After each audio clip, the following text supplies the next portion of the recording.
आज हम गोली दर्पण पढ़ेंगे। क्या पढ़ेंगे? गोली दर्पण। समतल दर्पण पढ़ चुके हैं, गोली दर्पण के बारे में देखते हैं।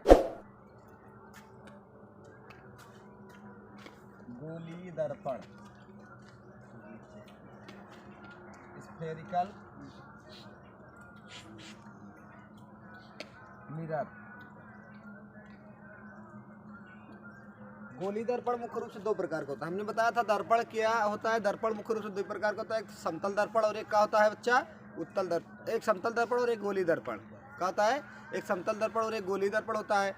अब हम तुमको बताते हैं कि गोली दर्पण दो प्रकार का होता है। एक होता है अवतल दर्पण और एक होता है उत्तल दर्पण।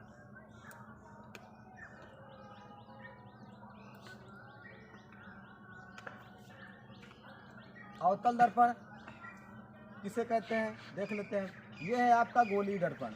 क्या है? ये है गोली दर्पण। ये गोली दर्पण को अगर हम यहाँ से काट दें, यहाँ से काट दें, यहाँ से काटने के बाद इसको यहाँ रख दें, यहाँ लगा दें और इसके पीछे कलाई कर दें। अगर इसके पीछे कलाई कर दें तो ये क्या बन जाएगा? अवतल दर्पण। तो गोली दर्पण का कटा हुआ वह भाग जिसके उभरे हुए पृष्ठ पर कलाई की होती है और परावर्तन दबे हुए तल से होता है, उसे क्या कहते हैं? अवतल दर्पण कहते हैं। समझ में आया ना? फिर उसके बाद हम देखते हैं उत्तल दर्पण किसे कहते हैं। उत्तल दर्पण ऐसे काटो और क्या कर दो, इसको यहाँ पे लगा दो और क्या करते हैं? इसको अंदर की तरफ दबे हुए तल पे कलाई कर देते हैं। तो गोली दर्पण का कटा हुआ वह भाग जिसके दबे हुए तल पे कलाई होती है और परावर्तन उभरे हुए तल से होता है, उसको क्या कहते हैं? उत्तल दर्पण। तो गोली दर्पण हमने बताया दो प्रकार का होता है, एक अवतल दर्पण और एक क्या होता है? उत्तल दर्पण। अवतल दर्पण किसे कहते हैं? ऐसा दर्पण जिसमें कलाई उभरे हुए पृष्ठ पर होती है और परावर्तन दबे हुए तल से होता है। और उत्तल दर्पण किसे कहते हैं? ऐसा दर्पण जिसमें कलाई दबे हुए तल पे होती है, परावर्तन उभरे हुए पृष्ठ से होता है, उसे क्या कहते हैं? उत्तल दर्पण। अब हम पढ़ेंगे अवतल दर्पण के बारे में, है ना। अवतल दर्पण में प्रतिबिंब बनने का नियम बढ़ेंगे। सबसे पहले इसमें पहले अवतल दर्पण के बारे में कुछ पढ़ लेते हैं। अब हम पढ़ेंगे अवतल दर्पण।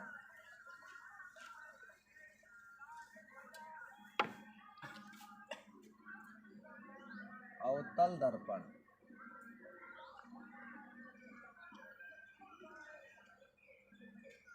ये है आपका अवतल दर्पण।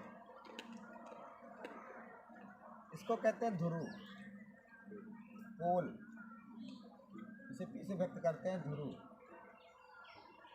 ध्रुव किसे कहते हैं? ये चीज देख लेते हैं। परावर्तक तल के मध्य बिंदु को क्या कहा जाता है? ध्रुव। कोई भी पृष्ठ हो, जैसे हम ही हुए ना, अगर जो प्रकाश का परावर्तन कर रहे हैं तो परावर्तक तल के मध्य बिंदु को क्या कहा जाता है? ध्रुव कहा जाता है। तो परावर्तक तल के मध्य बिंदु को ध्रुव कहा जाता है। इसको सी वक्रता केंद्र कहते हैं। वक्रता केंद्र,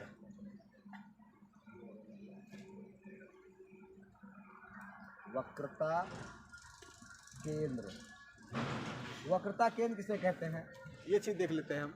गोली दर्पण का वक्रता केंद्र ही अवतल दर्पण का वक्रता केंद्र कहलाता है। कहने का मतलब ये जो दर्पण है ना, ये गोली दर्पण है ना, ये गोली दर्पण का, ये जो गोली दर्पण है इसका वक्रता केंद्र ही दर्पण का वक्रता केंद्र कहलाता है। कुल मिला के यही बात है और कुछ नहीं। इसका वक्रता केंद्र, इसका वक्रता केंद्र कहलाता है। इसकी वक्रता त्रिज्या दर्पण की वक्रता त्रिज्या कहलाती है। इसकी वक्रता त्रिज्या भी देख लेते हैं हम। वक्रता त्रिज्या, इसकी वक्रता त्रिज्या क्या होगी? गोली दर्पण की वक्रता त्रिज्या ही अवतल दर्पण की वक्रता त्रिज्या कहलाती है। यहाँ से यहाँ तक की दूरी क्या कहलाएगी? वक्रता त्रिज्या। इसे आर से डिनोट करते हैं, आर से।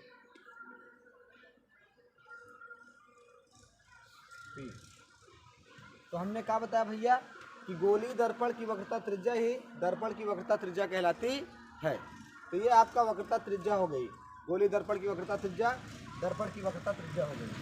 अब हम देख लेते हैं आपका फोकस दूरी। फोकस दूरी है ना, फोकस दूरी, इसे अब से व्यक्त करते हैं। वक्रता त्रिज्या की आधी लंबाई को फोकस दूरी कहते हैं। वक्रता त्रिज्या बटे 2।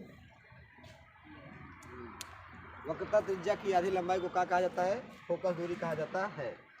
तो ये हो गया आपका फोकस दूरी, ध्रुव, वक्रता केंद्र, वक्रता त्रिज्या। एक होता है मुख्य अक्ष, मुख्य अक्ष, प्रिंसिपल एक्सिस।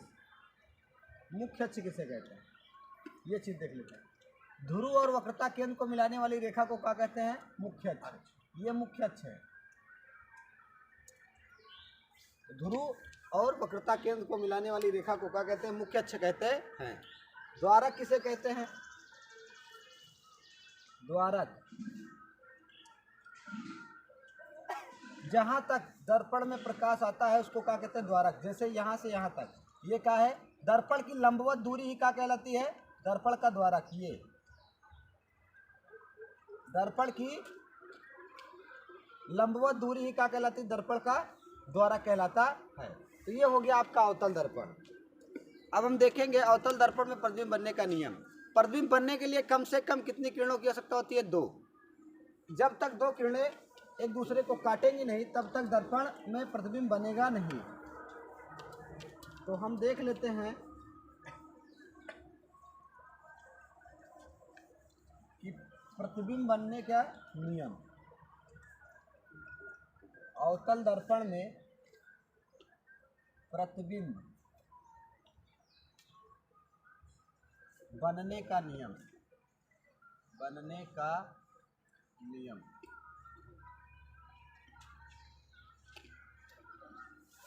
सबसे पहले प्रतिबिंब बनने के लिए कम से कम 2 किरणें होनी चाहिए।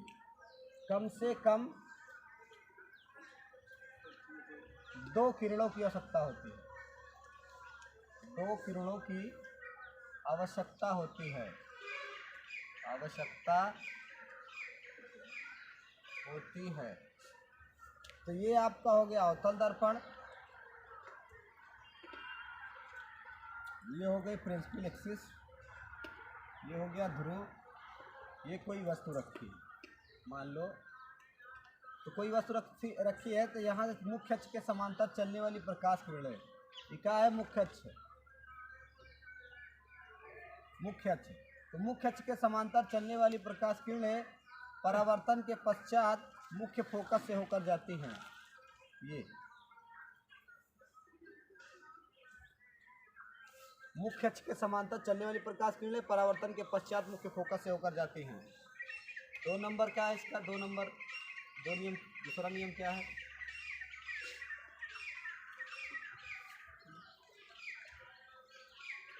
वक्रता केंद्र से होकर जाने वाली प्रकाश किरणें अपने मार्ग पर पुनः वापस लौट जाती हैं। ये वक्रता केंद्र है।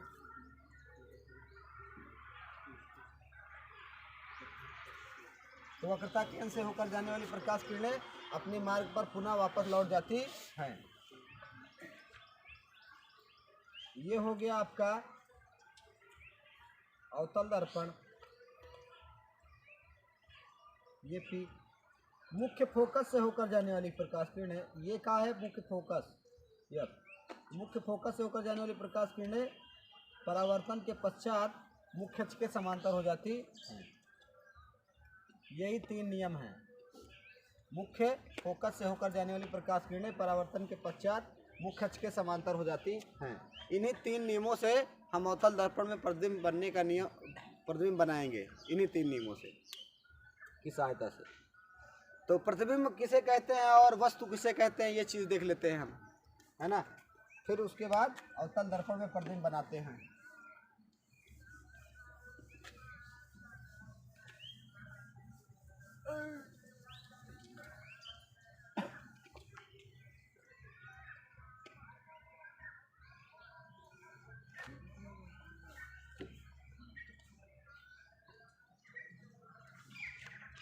प्रतिबिंब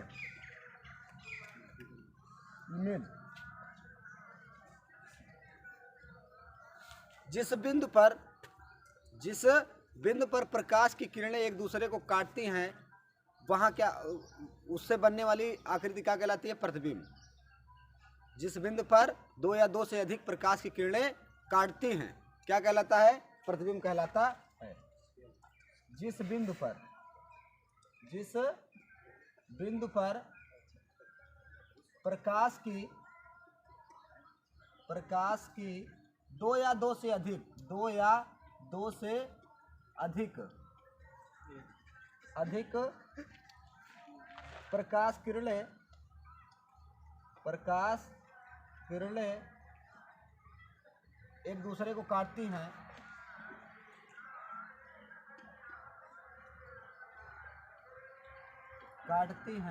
प्रतिबिंब कहलाता है। आई इमेज है ना। और जिस बिंदु से प्रकाश आता है उसे वस्तु कहा जाता है। वस्तु जिस बिंदु से प्रकाश चल कर आता है दर्पण में, वस्तु कहलाती है। इसे ओ से व्यक्त करते हैं, है ना। तो ये हो गया प्रतिबिंब और ये हो गया वस्तु। अब हम देखेंगे कि अवतल दर्पण में प्रतिबिंब बनना देखेंगे।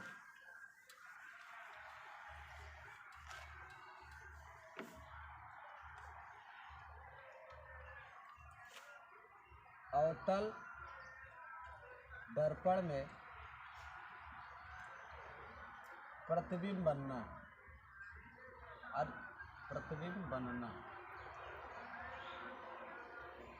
इसमें कुल मिला के क्या है, किरण आरेख। अगर आपको किरण आरेख आ रहा है तो प्रकाश की आ गई सीधा। इसमें कुल मिला के किरण आरेख का ही प्रोग्राम है पूरा। आपको किरण आरेख आना चाहिए। आप हिंदी कम लिख पाते हैं, ठीक है, चलेगा, लेकिन अगर किरण आरेख आप बना दिए हैं तो आपको उचित अंक प्राप्त होंगे। और आप पूरा हिंदी लिख के आए हैं और किरण आरेख नहीं बनाए हैं तो कोई मतलब नहीं। तो हम देखते हैं अवतल दर्पण में प्रतिबिंब का बनना कैसे बनता है। ये हो गया आपका वस्तु की स्थिति।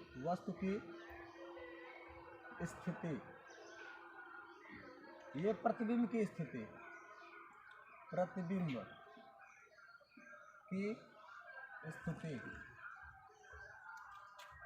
ये हो गया आपका प्रतिबिंब की स्थिति हो गई। वस्तु का प्रतिबिंब का आकार लिख लेते हैं सीधा। आकार और प्रकृति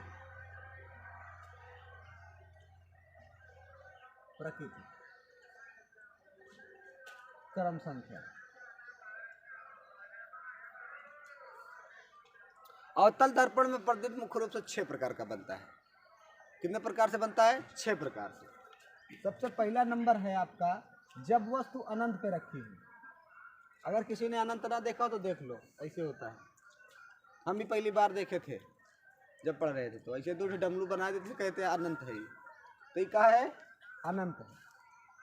फिर जब अनंत और वक्रता केंद्र के बीच रखी है, फिर जब वक्रता केंद्र पे रखी है, फिर जब वक्रता केंद्र और फोकस के बीच में रखी है, जब फोकस पे रखी है, जब फोकस और ध्रुव के बीच में हो, फोकस और ध्रुव के बीच में। तो आपको कुछ करना नहीं है, यहीं से पकड़ के पलट देना है। यहीं से पलटना है। अगर वस्तु अनंत पे है तो उसका प्रतिबिंब कहाँ बनेगा? फोकस पे। अगर वस्तु अनंत और वक्रता केंद्र के बीच है तो उसका प्रतिबिंब बनेगा C और F, वक्रता केंद्र और फोकस के बीच में। वक्रता केंद्र पे रखिए तो वक्रता केंद्र पर ही बनेगी। C और F के बीच में है तो अनंत और वक्रता केंद्र के बीच में बनेगी। और F पे रखिए तो कहाँ बनेगी? अनंत पे। और इसमें यही एक कंडीशन है जो इम्पोर्टेंट है और यही सबसे ज़्यादा उपयोगी है। पहले इसके सबके देख लेते हैं। इसका आकार देखो, ये बिंदु के आकार का रहेगा। कैसा बनेगा? बिंदु के आकार का। ये थोड़ा बिंदु से थोड़ा बड़ा रहेगा, वस्तु से छोटा रहेगा। कैसा रहेगा? वस्तु से छोटा। और ये बराबर रहेगा, वस्तु के बराबर,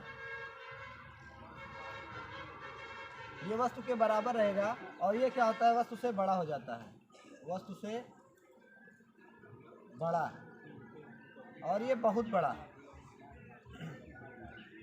ये बहुत बड़ा हो जाता है। तो अब हम इसकी बात करते हैं लास्ट वाले की। ये क्या होंगे, उल्टा वास्तविक, उल्टा वास्तविक, उल्टा वास्तविक, उल्टा वास्तविक, उल्टा वास्तविक, उल्टा वास्तविक, उल्टा वास्तविक, ये ऐसे बनता है। लेकिन जब ध्रुव, फोकस और ध्रुव के बीच में होता है तो प्रतिबिंब जो है दर्पण के पीछे, कहाँ, दर्पण के पीछे, दर्पण के पीछे बनता है। फिर उसके बाद हम देखते हैं कहाँ बनेगा, सीधा बनेगा। कैसा बनेगा भैया, सीधा। अगर सीधा बना तो कैसे बनेगा, आभासी। सीधा बना तो कैसा बनेगा, आभासी। यही मेन इंपॉर्टेंट है। तो जो फोकस और ध्रुव के बीच में वस्तु रखी रहती है, दर्पण के पीछे उसका प्रतिबिंब सीधा और आभासी बनता है ना, और वस्तु से बड़ा रहता है, बड़ा, बड़ा सीधा आभासी, बड़ा सीधा आभासी, सीधा आभासी। इन छवा का हमको क्या करना है, किरण आरेख खींचना है बस। देखो सबसे पहले नंबर 1 देख लेते हैं, कहाँ रखी है वस्तु, अनंत पे, तो अनंत पे रख देते हैं हम। ये अवतल दर्पण हो गया आपका। सपोज दैट कहीं वस्तु रखी है अनंत पे, ऐसे पता नहीं कहाँ रखी है, तो मुख्य अक्ष के समांतर चलने वाली प्रकाश किरणें मुख्य फोकस से होकर जाती है।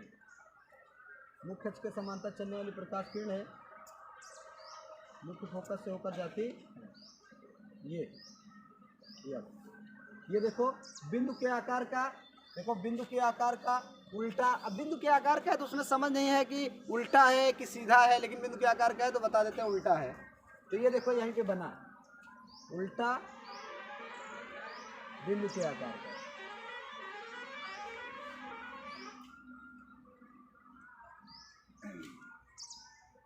सेकंड नंबर इसका है, जब वस्तु कहाँ हो, अनंत और वक्रता केंद्र के बीच में। ये है अनंत और वक्रता केंद्र के बीच में, देख लेते हैं। सपोज दैट यहाँ रखा है, तो मुख्य अक्ष के समांतर चलने वाली प्रकाश किरणें मुख्य फोकस से होकर जाती है। ये हो गया फोकस, और वक्रता केंद्र से होकर जाने वाली प्रकाश किरणें अपने मार्ग पर पुनः वापस लौट जाती।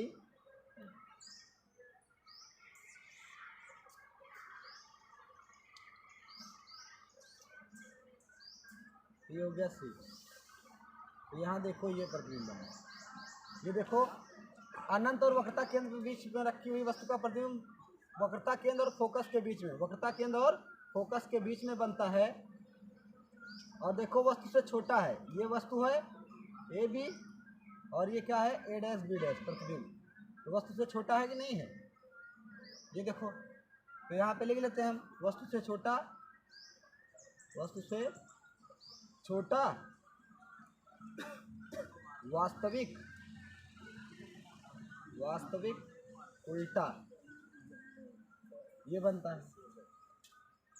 तीसरा नंबर देख लेते हैं हम, वक्रता केंद्र पर रखी वस्तु का प्रतिबिंब। यहीं से हमको देख के बना रहता है, बनाना तो इसको हमको अपनी तरीके से ना, यहाँ पे जो दिया है वैसे बना देना है। तो वक्रता केंद्र वाला देख लेते हैं कि वक्रता केंद्र पर रखी वस्तु का प्रतिबिंब कैसे बनता है। मुख्य फोकस से होकर गई, और मुख्य फोकस से होकर जाने वाली प्रकाश किरणें मुख्य अक्ष के समांतर हो जाती हैं। ये ए बी और ए डैश बी डैश, ये हो गया सी, और ये हो गया एफ, ये हो गया। देखो बराबर बना ना, बराबर उल्टा वास्तविक।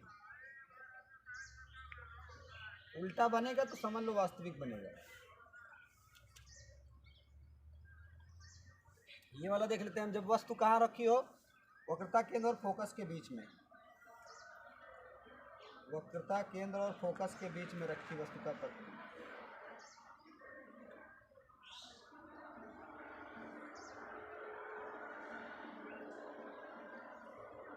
ये तो मुख्य अक्ष के समांतर चलने वाली प्रकाश किरणें कहाँ से होकर जाती है? मुख्य फोकस से होकर जाती है, और मुख्य फोकस से होकर जाने वाली प्रकाश किरणें मुख्य अक्ष के समांतर हो जाती है। ये देखो, तो ये हो गया आपका फोकस और ये हो गया वक्रता केंद्र सी, और ये बस अगर इसको और बड़ा दिखाना है और दूर तो इसको ऐसे दिखाओ। ये सब तो अपने हाथ में रहता है ना, कैसे कहाँ से खींच देना है।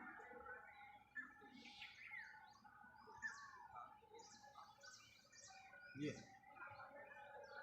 यहाँ बना A dash B dash A B P. P का है बड़ा, वास्तविक,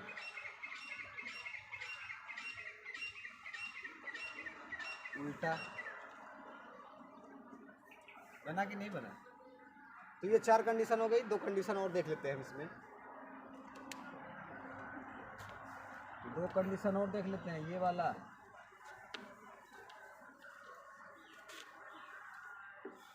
जब वस्तु फोकस पे रखी रहती है तो उसका प्रतिबिंब अनंत पर बनता है। वस्तु कहाँ रखी होती है? फोकस पे।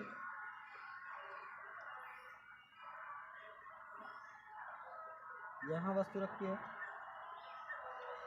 तो ये क्या हो गया?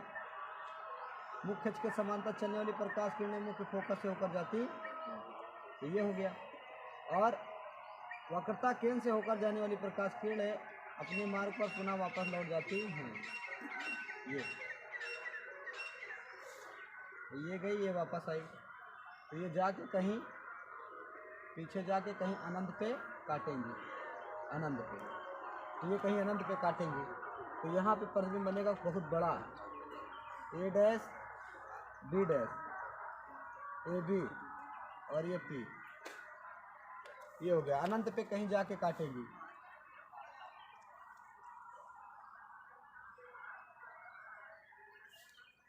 कहीं अनंत पे जाके काटेंगे। अब एक यही मेन इंपॉर्टेंट है, यही हम देख लेते हैं।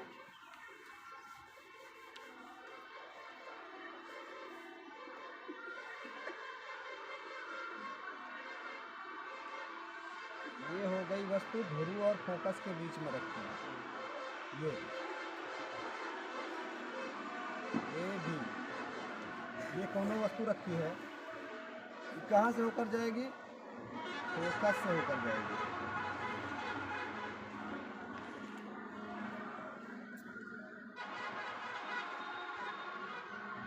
फोकस पे, और ये वक्रता केंद्र। इसको डाट डाट ऐसे करके मिलाएंगे हम।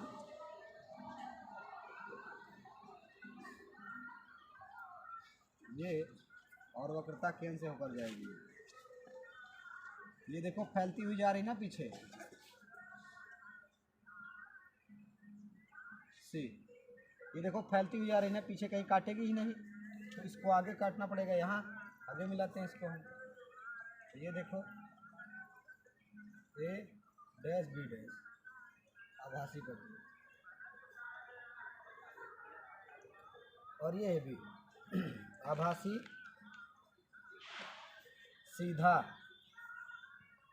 वस्तु से बड़ा, वस्तु से बड़ा।